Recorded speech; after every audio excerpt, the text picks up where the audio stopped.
This community is not just corporate.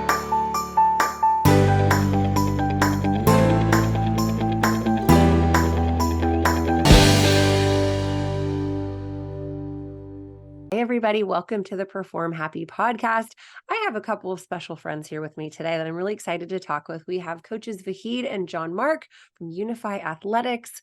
And if you're not already a super fan of Unify Athletics like I am, I'll let them give a little intro. And Vahid, I'd love to, have you tell us a little bit about the special way that you became a gym owner, which I don't think was your goal starting out on this mission. So welcome, guys. Thank you. Yeah, so I'm Vahid, and I have been coaching gymnastics now for about 10 years. I kind of stumbled into it and just very randomly and just fell in love with the sport, became like a student of it.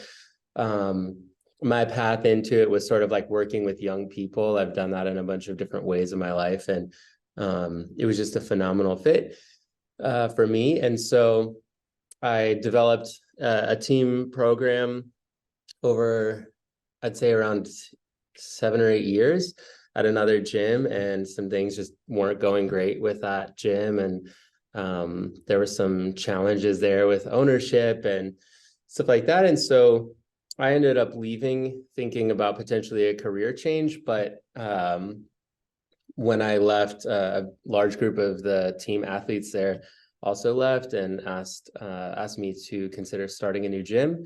So I took like a week to think about it and then hit the ground running. And we trained in like a CrossFit gym. I bought a little air track and 2 like little mini beams, and we trained in a CrossFit gym for like 4 or 5 months. We rented space in another gym on Sundays. And then we found this building, and we're coming up on 2 years in just like a couple weeks on here. Thursday is 2 years that we got the keys. Wow. Yeah, John-Mark was somebody who I reached out to pretty immediately, because obviously it's not something I could do alone. And then I've never really believed that I could. So he was somebody I thought of immediately as like somebody who shares certain like culture and coaching philosophy values. And so he was on board from the beginning. But I mean, the main thing that we tell ourselves every day is that the only reason the gym exists is because a group of people wanted it to. It doesn't exist because like I'm some like coaching stud and like some business savvy, whatever, or, and same for John-Mark. It exists because this group of people wanted it to. And so we're in service of that. And it keeps us pretty grounded as far as like maintaining the philosophy that we want, if we remind ourselves of that every day. Amazing. And I love that, because you didn't set out to be some hot shot gym owner. I don't sense really any ego in what you do. It's all service. It's you are here to serve these kids and do good work. And it just, it's refreshing. And so John-Mark, what's your background in gymnastics? Yeah, I did gymnastics growing up. So I've been in the sport for 24 years now. I started coaching in high school, then went to college, cheered, and started teaching and coaching competitively on the side. And then began coaching full-time 5.5 years ago. So during that time, I was at a gym that was rival to the one V was coaching at. And so that's kind of how we met. Gymnastics is a small world. And so the coaches get to meet at the different meets. And so we started talking. Then during the pandemic, I moved away to Pennsylvania. So go Region 7. And Vahid and I kept talking and just dreaming about like, what would it be like if we owned a gym together? And then like he mentioned, the opportunity came up. And so when he called, it was one of those like, well, I got to think about it. Can my life support it? And let's hit the ground going. Amazing. And I just want to inspire any coaches out there, because I have coaches who reach out to me often and go, if I'm the kind of person who goes, if you see something, say something. But in my gym, if you see something, say something, you get fired. You get reduced. You're no longer coaching the higher levels. And so I love that you were like, well, I'm not going to be in a culture like this, so I'd rather leave than support this. And then here you are. These kids were like, okay, let's go open our gym. And so just for fun, I love to tell the story of what happened. So your kids are training in a CrossFit gym. How did they do that next season? Yeah, so I mean, we were training we got, so we basically our entire preseason, it was like July through December that we didn't have a gym. We were doing pull-ups and some weightlifting and stuff like that. And then when we got the gym, we had like a month to kind of get it together. We had like the oldest beam vault and bars in America, just used equipment, and they did really, really, really well. A lot of them repeated a level because it was just not feasible to push up the skill level a ton.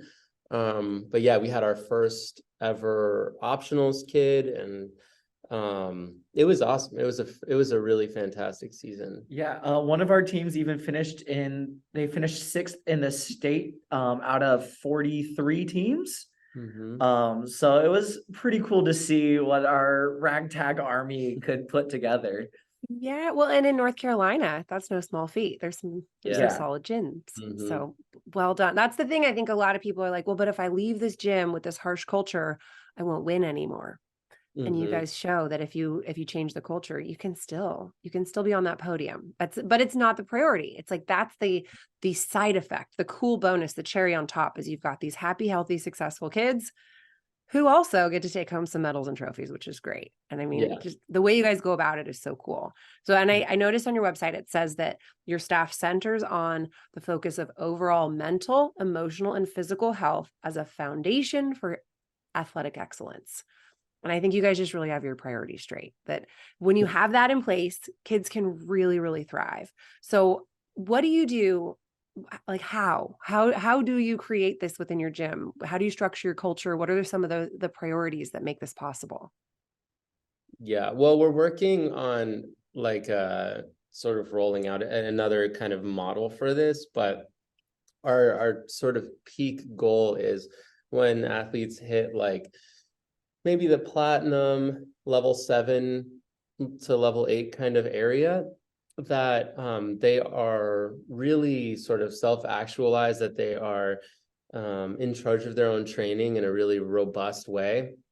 And that comes with like just like really top tier communication. So we expect really high level athletics, like big skills, but then we also have pretty high demands on their ability to communicate. And that's like a two-way street. So we have all these things that we do from level to level. A kid can't move from one level to the next here. Obviously there's certain skill requirements, like gymnastics skill requirements, but we also have soft skill requirements that they have to show every year to move from one level to the next. We hold those lines pretty hard. You could have all of your skills, but like, for example, to get out of like gold, it goes gold into like either optionals or continue Excel, and then Excel you can still go over to optionals later. You have to show a certain aptitude in communication, and that's really hard for some kids. For some kids that's harder than the gymnastics piece. Like the super type A, just like head down, grind it out. They don't love to tell you like where they're at emotionally, where they're at mentally. And so we have to really work with them and coax that out of them to find their way of doing that. So we also have to be flexible with our communication styles. Like, how do we hear kids? How is this kid communicating that they're scared on this event? But then we also expect them to stretch a little bit and maybe try communicating in a new way. I'm scared of this skill, so that we can kind of talk about it and work through it from there. So I'd say that's the overall, the big picture is like, it's all about relationships and establishing these like trust dynamics from very early on. And then we can take care of each other mentally, physically, emotionally, as we go up in level. And it's really cool that most of our rec coaches are our competitive gymnasts. And so they see this as the culture that we've already established, and they get to take that into the rec program. A lot of parents have been kind of shocked in hearing how much the coaches pour into their kids. And the comment that I've heard multiple times, which amazes me, is that it's clear we really like kids here. And in team sports, like that should be like the baseline. But it's really evident that our kids are coaching because they want to help the next group of kids. And whether they are going to be future teen kids or they're just doing it because they want to enjoy the sport of gymnastics as well. It's really cool to see how the dynamic from the team really does positively affect the rec program. Mm-hmm. Oh my gosh. So I looked at your website and I saw how many teenage coaches you have on your staff.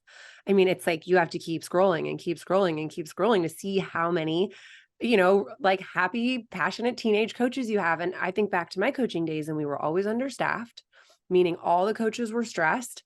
The owners were stressed because they had to cover the preschool classes. And it's really cool how the way that you create this culture, it's a different way of doing business. Like for the coaches and gym owners out there, it's like there's this, I think, preconceived notion you have to get those banners and you have to get those trophies, and that's what will drive business. But when you have kids that feel happy and safe and just want to be there all the time, then they become your best employees. And then there's another generation of happy kids that just want to be there all the time. I mean, it's like better for results and better for business, folks. Like it's proven. You guys are proving this. It's so cool. But there's this big drop off at age 13 typically because their social lives, I mean, they're supposed to take over. That's developmentally appropriate. How are you keeping teenagers in your gym? What's different?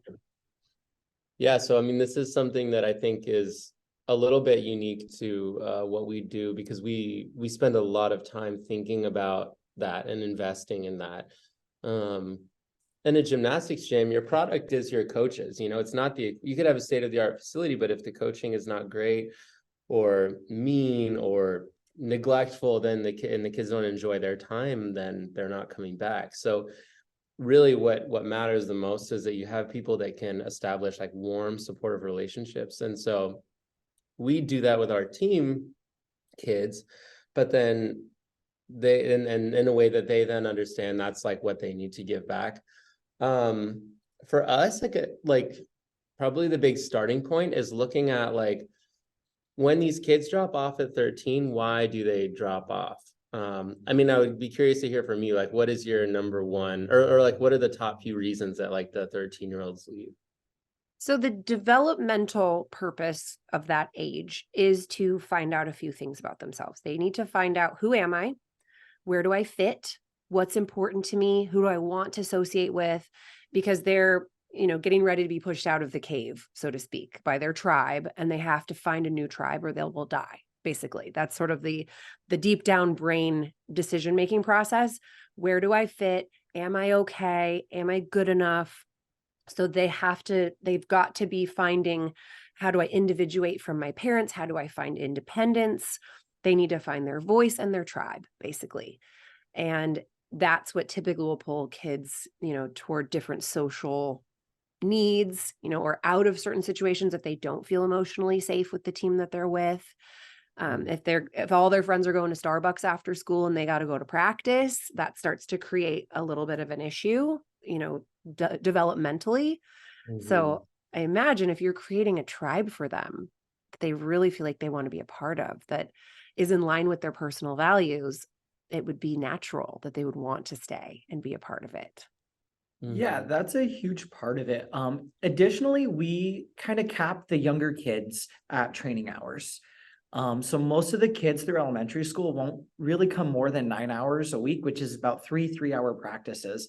That gives them time to explore other interests and to see friends during the week. So a lot of our kids pick up dance classes, or they want to try school volleyball, and we work with them. We let them say, okay, here's what it's going to take. There's going to be a little give and take in both there. If you're showing up 20 minutes late to practice, that's fine. Here's some potential outcomes of what could occur with that, just so you're very aware. And then we say, go run middle school track. Your legs are going to be sore. Let's make sure we're taking care of our body appropriately. We're fueling correctly. We're sleeping well. We're doing that soft tissue care outside of the gym. But we let them explore. We don't think that this is their only place they're ever going to be, because we know when they turn 18 and graduate high school, they're going to go explore other things. And so it makes for a more well-rounded human if they've had some of those fun experiences growing up. Yeah. Yeah. So exactly. Like, and we really believe that like a well-rounded person is the ideal coaching. It's like the most coachable kid is like somebody who's had some experiences and gotten some like life perspective and stuff. And that sort of folds. So like in the earlier years, if they're exploring things and, getting opportunities to develop their interests, then as they kind of creep up there in gymnastics and they start getting a little bit older, they come to this fork at a certain point in our program where they can make a choice about being a little bit more rigorous with their gymnastics, or they don't have to necessarily. And if they are committed to the basics of like what's required to participate in the program, then, like you're saying, a good tribe does not have everybody doing the exact same thing, right? A good dynamic tribe has a system where everybody has like kind of a unique role to play, or there's a few roles that categories that they kind of fall into. So what we then do is we say, all right, well, if your skill level is maybe plateauing and you realize, my desire to like do whatever, like my desire to move towards giants does not outweigh, like is not enough to get me over the fear of it. And I'm not interested in pushing that far. However, I love the conditioning aspect. I'm always willing to work hard. I'm supportive. I make sure like my teammates are having a good time. Why should you be done with gymnastics? Why should you go away? If you're committed to sort of upholding those basics, the kind of fundamentals, then you should be here. And then we can sort of help you transition into figuring out, all right, well, if you're not the kid who's pushing the gym forward in skill level, what are you pushing us forward? How are you advancing the gym? And how are you making sure that you're growing and that the people around you are growing continually? And so then that sort of fosters this like dynamic environment where kids begin to take ownership of their role in the gym. And every training group has this like own unique flavor kind of because of that, because it's made up of people with different kind of skill level, and they're sort of like taking care of the team in different ways. 14-year-old me is like climbing out of her depressed hole and feeling like there's hope. Just listening to that, because I was the kid who was too tall and too scared, those like limiting beliefs that I was fed all through I started too late. And I mean, the idea, but I was the leader. I had all the little ducklings following me. I was the tallest and the oldest, and all the little kids wanted to tell me all about their puberty and all about what was happening and all about the things they were learning and all the skills that they were going to get. And I was like this super supportive teammate who I believe had a strong role, but I couldn't keep going because there was no place for me because my skills were not advancing as quickly as would have been expected. So what an amazing thing. So do you have like, here is our chart of roles and you have this one and you have this one, or is it something that sort of emerges organically? Like how does the giving out of roles happen on your team? It's a lot of organic nature. So since we do have a mixture of personality types, some of the kids really thrive with stepping up and being the leader in a very vocal sense, and other kids get terrified of that. So we have a couple kids who are they've been coaching for us for the past about 6 months or so, that they aren't very loud on the team, but they're leading in their pursuit of their own things. And so one girl I'm thinking of in particular, she has really bad knees that are very physically limiting. So she can't do bars, or I can't do floor or vault anymore. And so she's doing bars and beam as an event specialist, but she started coaching, and to see how much she's blossomed. And now that is a huge route that she's taking in, that push forward there. And so it's helping lead the gym, and like, okay, I can't necessarily be that physically top gymnast, but I can coach and can share my love of gymnastics and really help to excite others through that. And some other kids, like another kid, she's a senior this year. She makes meat fudge. And so different types of Oreos, and she'll come in like, one's a lemon fudge, one's the classic Oreo, one's a peanut butter. And so it's just kind of that morale boost that we all like at the meet, that there's a little bit of nerves, but we know we're going to get some of her fudge, so everything's going to be okay. Awesome. What are some of the other roles that have naturally emerged?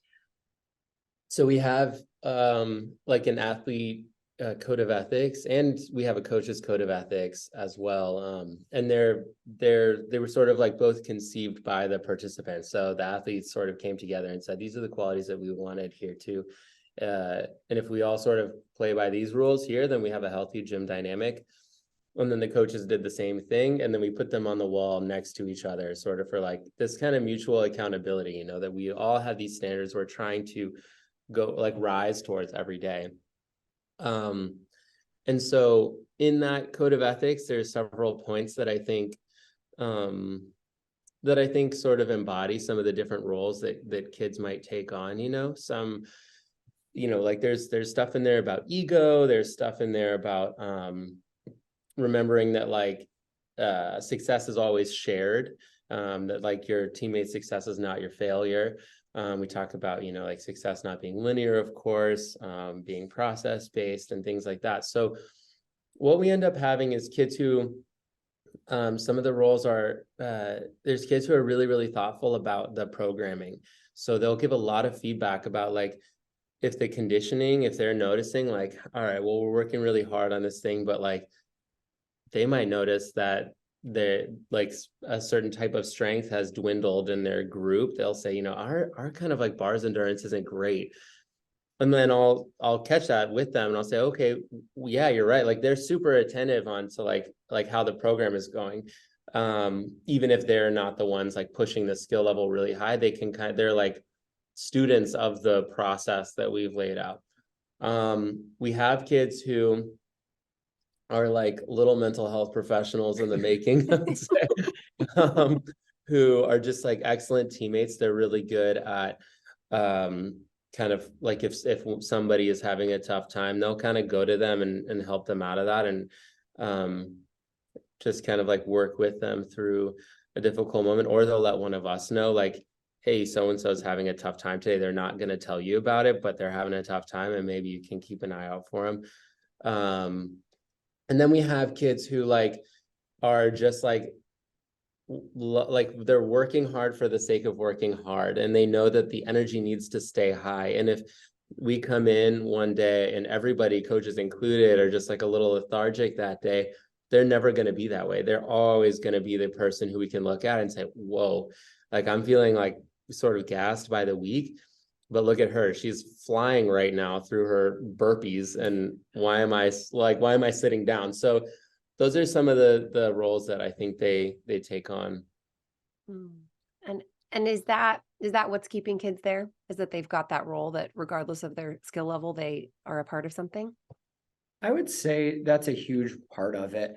Just like you were saying, they're trying to figure out themselves. They're trying to understand how they fit in the world.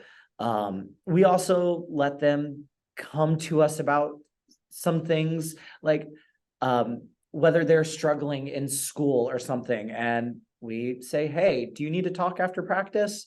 Let's take 5-10 minutes, make sure you're not late for getting home, but take that time to talk. And so that also helps them know that they have more of that support system with whatever life is happening, whether it's like their orientation and self-identification, or they're struggling with things in school or things like dynamics in the gym, whatever it can be, they know that we're very open to talk with them. And I think that is the other component to identifying like their role in the gym. They're also knowing that they have a safe space here.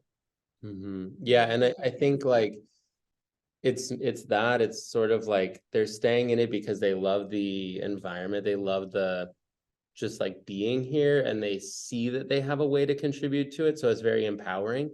I think another reason they stay is because in this environment, they do have so much autonomy, and really positive support and just like a lot of support in their exploration of that autonomy. So it's a very attractive place to grow and develop and try things out and say, like, what are my skills in this life outside of school? Because school is very like kind of one-sided, you know, you have to be one certain way to succeed in school. And here there's a lot of different ways to be successful. And then I think there is becoming, I think as of this year, I think there's more, now that it's kind of a well-established thing, there's like a growing understanding that if you stick it out, you're going to get certain life skills that you don't have an opportunity to elsewhere. I think some of the kids are seeing that. So we have 10 graduating seniors this year. I think 11, because 11. yeah, the newest one. Oh, yep. Yeah. So we have 11 graduating seniors this year and 8 juniors. So yeah, and I think they are understanding, like, if I see this through all the way, there's like some really cool stuff at the end of the, you know, we spend a lot of time writing like recommendation letters for them. And we let them in that senior season really just pick whatever they want to do. I mean, they've paid their dues. They've made it so far. They've done something that most people can't. It's like, what kind of season do you want to have? Do you want to do like one event and like you always wanted to make it to level 8? Maybe you weren't there on all the events. You just want to do like one event in level 8. Okay. So why not, you know? So I think there's this kind of cool, like, you know, we made it atmosphere too, that's really exciting. And everybody's really starting to kind of like look towards those upper years and be like, that looks like a lot of fun. Wow. Yeah. Instead of just like that one hobbling senior, Yeah. there because they don't know what else to do with themselves, not because Mhm. they really feel the passion of being there. Yeah. So you talked about the code of ethics, you talked about the roles. What are some other kind of concrete tips or suggestions that you can give people out there that if you haven't already implemented this in your gym, it's something that will make a big difference and it's not that hard. Like what else can they add? What do you suggest? Like Vahid had said earlier, it's not an ego coaching thing. This is not our gymnastics. I like to think of it kind of like the parent in the driver's or in the passenger seat as their kids learning to drive. Our whole role is to help them learn how to do it on their own.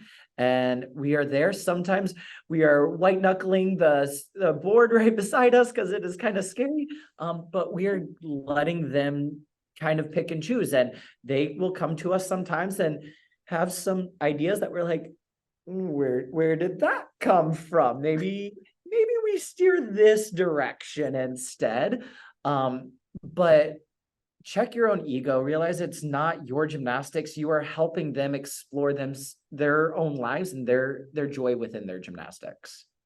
Yeah. And I would say, like, for coaches and stuff to identify who in the gym is like, who in the gym in your team program might like be interested in coaching. And you have to sort of look for certain qualities of what do you want out of a coach in your gym, and then identify. You can look at, like, you know, the kids who are freshmen, or even like 8th grade, as young as 8th grade, and bring them into shadow and summer camps.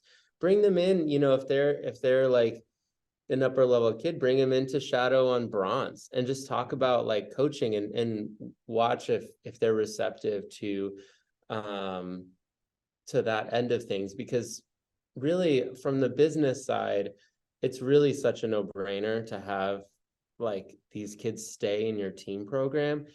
If you burn them out and they leave in 8th grade, they're not going to probably want to come back and coach later. Every now and then, sure, but for the most part, it's really appealing for them if you kind of identify like what their qualities are that would make them a good coach, and then get them thinking about their own qualities in that way and say, oh yeah, I am like a particularly compassionate person, or I am a really motivating presence in the gym, you know. And when you bring them in for a little bit of shadowing and start kind of like watching the gears turn, that keeps them in the gym for a long time. You're never understaffed, and those coaches are the most desirable coaches in the, like, nine out of 9 kids in our rec program would prefer to have one of our team kids coach them over me. So Oh yeah. they're just the best. They're absolutely the best. It's a no-brainer. And with that, we also make sure that there are positive incentives for the coaches. Like we pay a little bit more because we see that they're valuable. Plus, they're high schoolers, so they're going to be working like 2 or 3 hours a week. But that covers an entire rec shift on a single day. And so looking at it more in those terms of things, like they're valuable. We value the kids because we've worked with them. And if we know that they're valuable, let's pay them accordingly. And that kind of gets them excited, like, oh, I'll take that shift because I want a little extra money to go this weekend. But it does keep them eager to keep working. This summer, we had a few kids that are like, I'm good being at the gym 6 days a week between practice and coaching.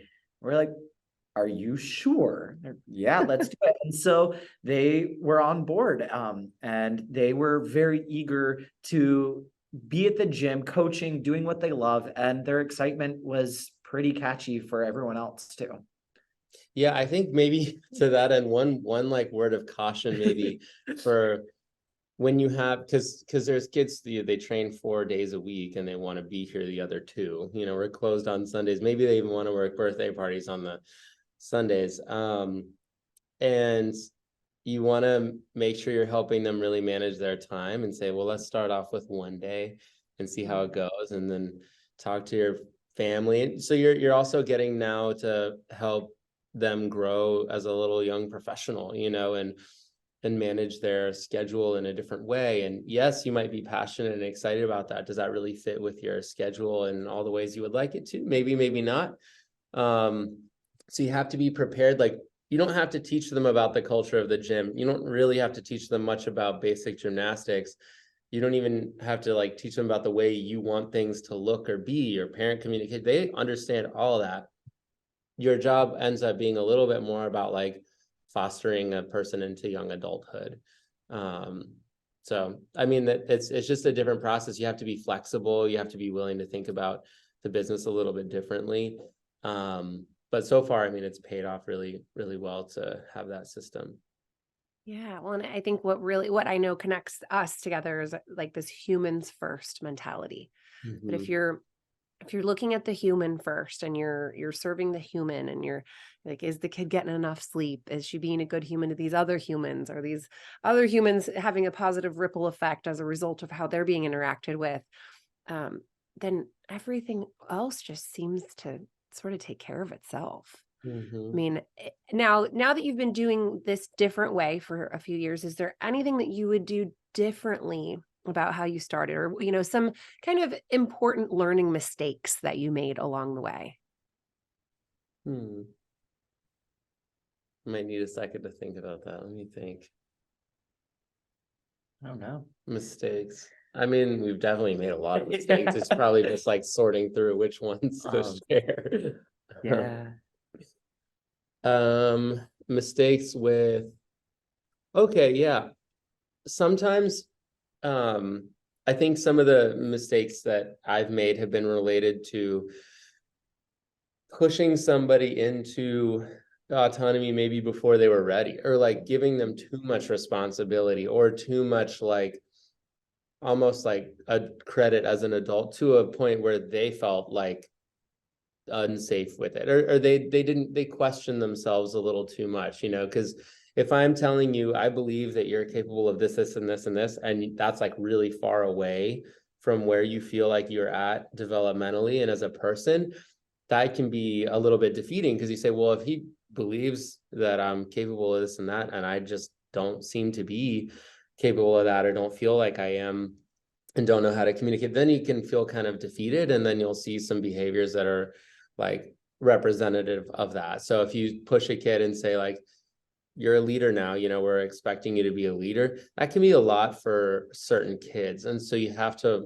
really, that's again where earlier communication is really key, because if you can build that trust with them earlier on, they'll start to kind of let you know where they're at when you start pushing them out of the nest a little bit and saying, all right, time for you to set your goals, time for you to tell me what the plan is, If they're not ready for that and they don't know how to communicate about it, then you can get into a little bit of trouble. So I think that's a big learning for us, is like this like final stage comes after years and years, and there's a really methodical approach. Now we're trying to develop like actual more like concrete benchmarks at each level for these, like, how do we know that like a bronze gymnast understands how to work hard on independently? Like, how do they, because that's our goal for bronze, to get out of that level. I just did a post about, actually, you have to show us that you understand like just the hard work of gymnastics, kind of regardless of whether or not somebody's standing over you. So we are trying to develop little like almost like kind of mini tests to see like, do they actually get that or not? Yeah, sorry, that was a little bit of a tangent. No, that's great. I would say one of the areas that is something I've definitely had to take back a lot, eat some crow, was trying to set this caliber that we have a really high standard and this is where it has to be, period, and make it very black and white, and forgetting the areas of gray. And kids will inevitably show you all of that. They are professionals at that, if nothing else. Really good at showing you like, oh, I guess you're right. I didn't think about that one circumstance that you're now bringing to light. And so realizing that we can have really high standards, but standards don't need to be set in stone, that they can fluctuate to meet a kid where they're at. And so whether that is, you must do this sort of thing by this date, period. Okay, well, this kid was out because of this, or this thing occurred in their life that was complete unexpected mistake. What do we do? And so realizing that we are with kids, and kids are very, they're water, and they are going to try to be contained, or you're going to try to contain them, but they can't be contained. Mm-hmm. Life is going to happen. And when you allow for that, it just brings humanity into those like deadlines that just create so much stress for people. Yeah. And I think another thing, we talk about this really, really regularly. Anytime something unpleasant happens in the gym, whether it's like on a business level or a coaching level, sometimes there's this like human instinct to create a rule around it that would take care of that, you know, like so-and-so skipped practice and then got injured or whatever. So let's make a new rule. You can never, you know, you can only miss that. But then if we really have to like go down a few levels and see, if we make that as a rule now, are we likely to want to make an exception for a kid later? Because when you make those exceptions, it can have kind of a ripple effect. So what we try and do, again, it's really tricky. I think a lot of gyms like to set a lot of like really hard rules around deadlines and skill acquisition and stuff like that. But inevitably, they're going to want to make exceptions for kids here and there. So the answer to that, and I think this is something kind of new we're toying with, is like you really have to have like airtight relationships with the athletes and the parents, such that they really trust you when you make a decision, it's in the best interest of the kid. Because everybody thinks, well, if there's a rule, a flat rule that we hold everybody to, then it's really black and white and obvious if you're, you know, meeting the mark or not. But rules that you set in place should be able to be enforced like almost 100% of the time. So if you know you're going to make exceptions, maybe don't make a rule. Maybe that's not the best rule to set.